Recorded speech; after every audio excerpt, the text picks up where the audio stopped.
Hello everyone, आज मैं आप सब लोगों के लिए लेकर आई हूँ एक कहानी जिसका नाम है घिनौनी नजरें। विनीशा शाम को अपने पति के लिए जूस बना रही थी, तभी उसकी छोटी बहन पूनम का फोन आया।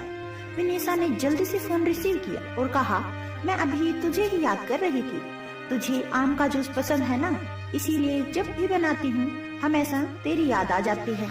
पर विनीशा की बहन पूनम बिल्कुल खामोश थी। जब विनीशा ने उसकी खामोशी का कारण पूछा तो पूनम की सिसकियों की आवाज विनीशा के कानों में साफ सुनाई पड़ रही थी।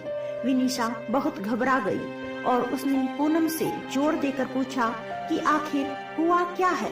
तब पूनम ने डरते डरते बताना शुरू किया कि अभी मेरे मोबाइल पर किसी अनजान व्यक्ति का फोन आया था और वह मुझे कह रहा था कि वह मुझे जानता है और उसके पास मेरी कुछ फोटोज हैं और अगर मैंने उसकी बातें और शर्त नहीं मानी तो वह उन फोटोज को इंटरनेट पर डाल देगा। तब विनीशा ने पूनम से कहा, पूनम ऐसे ही कोई गलत नंबर होगा, कोई सिर्फ ऐसे ही तेरे मजे ले रहा होगा, तू डर मत, कुछ नहीं होगा ऐसा वैसा। तब पूनम ने घबराते हुए कहा, दीदी मुझे उस इंसान से डर नहीं लग रहा, पर मुझे उसकी बातों से बहुत डर लग रहा है। वह कहकर पूनम रोने लगी। तभी विनीशा ने कहा, तो बताना उस इंसान ने क्या कहा है तुझे।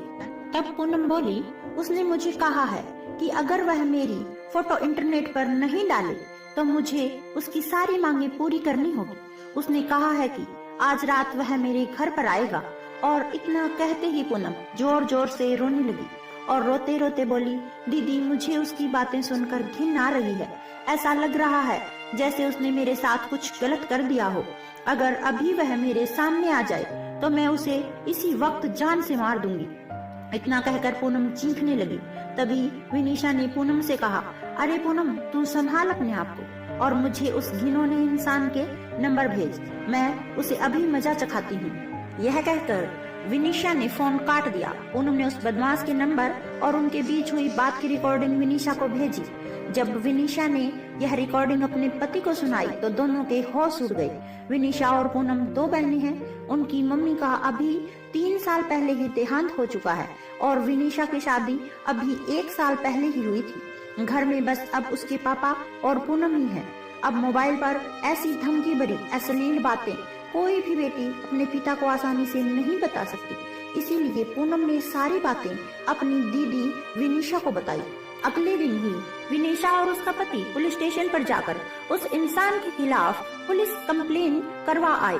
बाद में जब पुलिस ने छानबीन की तो पता चला कि वह लड़का पूनम के मोहल्ले का ही निकला जो मानसिक गंदगी से पीड़ित था। उसकी सोच और उसके विचार हर एक लड़की के प्रति घिनौनी नजर रखते थे। उसे पता था कि पूनम की मम्मी का देहांत हो चुका है और वह दिन भर घर पर अकेली रहती है और वे इसका फायदा उठा सकता है। और वह लड़का अपनी बुरी नजरों और घटिया बातों से पूनम की आत्मा के साथ खिलवाड़ कर रहा था।